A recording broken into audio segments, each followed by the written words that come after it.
5 a.m. The crash shattered the quiet like a grenade in the dead of night. I bolted upright, my old Marine instincts firing on all cylinders. But this wasn't some dusty outpost in Iraq. This was my quiet cul-de-sac in suburban Phoenix. Peering through the blinds, I could hardly believe my eyes. Karen Whitaker, our iron-fisted HOA president, was going berserk on my buddy Mike's F-350 with a crowbar, her designer yoga pants, and sparkling diamond bracelet glinting under the streetlights. She even paused to admire her nails between swings. The nerve of her. Little did she know, my security cams were catching every second. And Mike? He wasn't just any old truck driver. When she found out who he really was, that frozen smile of hers was about to shatter like the windshield she was demolishing. Let me rewind 6 months to how I landed in this suburban nightmare. I'm Jack Harlan, 52, divorced, with a Purple Heart gathering dust in my drawer. After the split cleaned me out, I scraped together enough for this modest ranch house in Desert Ridge Estates, a sea of identical beige homes where conformity was king. The morning air carried that familiar mix of creosote bushes and hot asphalt, with leaf blowers droning like distant helicopters. Every yard had the same mandated cactus landscaping, like someone had copy-pasted the desert. Mike Riley was my brother-in-arms from 2 tours in Iraq. We came back with scars you couldn't see, and now he drove down from downtown Phoenix monthly for our PTSD support group. Solid guy, always brought decent coffee that didn't taste like tar. His white F-350 was his baby, vet plate spotless, family pics on a dash. Then there was Karen Whitaker, the queen bee of our little dictatorship. 48, real estate broker, married to a cosmetic surgeon who kept her face looking like a store mannequin. She ruled from her corner McMansion. No kids, but she treated the neighborhood like her personal fiefdom. Drove a sleek white Tesla, HOA Prez for 3 terms running. No one dared challenge her. Who wanted that headache? My first run-in with Karen's tyranny hit 3 months after I moved in.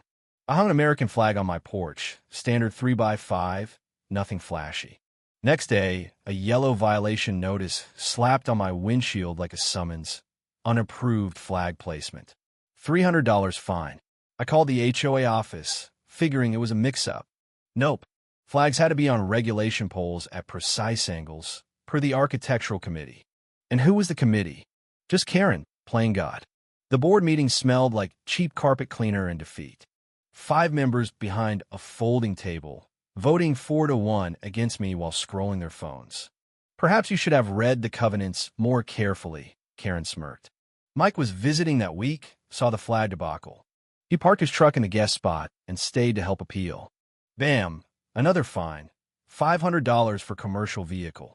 His pickup was personal with camping gear and all, but to Karen, it screamed inadequacy next to her Tesla. Mike shrugged it off, paid up. Seeing a fellow vet fork over cash to a bully like that boiled my blood. But that was just the skirmish before the real battle. 2 weeks later, Mike returned for our group meeting. We had a solid session. 6 guys unpacking nightmare civilians couldn't fathom. He crashed at my place, planning an early drive back. Then, 5 a.m., glass exploding. I watched in my boxers as Karen turned his truck into scrap. Windows webbed, tires slashed, no military scum etched into the tailgate. She even handed a 20 to the neighbor kid, Dylan Brooks, pointing and gesturing like she was staging a play. Bought herself a fake witness. 20 minutes later, cops rolled up. Karen was there in her fancy running gear, tears streaming. That truck nearly killed me on my jog. The driver threatened me. Dylan parroted her story, claiming he saw it from his window. The officers eyed Mike, big guy, tats, rumpled clothes, like he was the villain. "You're coming with us," one said, reaching for cuffs. That's when I stepped in with my phone. "Officers, check this footage first." Crystal clear video showed Karen's rampage. Timestamp proving the truck was parked. Dylan's curtains were shut tight. The senior cop watched twice, then turned to Karen. "Explain how a stationary truck attacked you?" Her face cycled through shock and panic. Cuffs clicked. Miranda rights read. Dylan mumbled he must have been half asleep. But I wasn't done. While Karen cooled her heels in a cruiser, I dialed the Arizona real estate department. False reports don't mix with licenses. Then every Phoenix news outlet. HOA boss busts vet's truck was ratings gold. That evening, Mike and I grilled steaks, desert sunset blazing. "This is bigger than your HOA, Jack," he said quietly. I should have listened closer. Karen bailed out in 12 hours. Revenge mode activated. Monday, my door was plastered with 7 yellow notices. Mailbox too high, doormat wrong shade, hose visible, $100 each. By Wednesday, half the neighborhood was hit. Edith Malone, the 80-year-old church volunteer next door, got dinged for her walkway lights. Frank Rivera, a Vietnam vet, for his bird feeder. Lisa Hayes, single mom ER nurse, for kids' chalk drawings. Edith invited me over for coffee that Thursday. Sharp as a tack after 30 years as a paralegal, she spread HOA financials like battle plans. "Look at this $47,000 landscaping spend. Only 4 houses benefited, all on Karen Street. Embezzlement plain as day. My brother-in-law, Tom, an accountant, ran the management company through state records. Owned by Karen's brother-in-law, overcharging 40%, skimming $190,000. We built an evidence file, selective fines, harassment patterns. Desert Ridge Truth Facebook group started with us, ballooned to 127 members sharing horror stories. Frank's 23 notices in a month. Lisa's CPS call for suspicious activity, just shift work.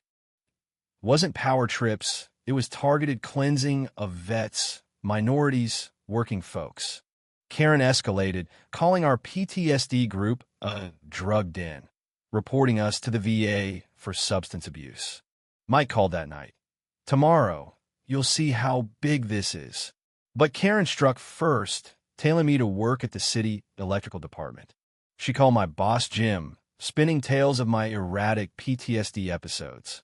Jim, fearing lawsuits, put me on leave. Then a PI showed at my door, digging into my divorce, service record, hinting at violence.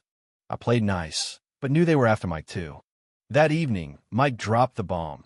Karen's lazy PI pegged him as a state clerk.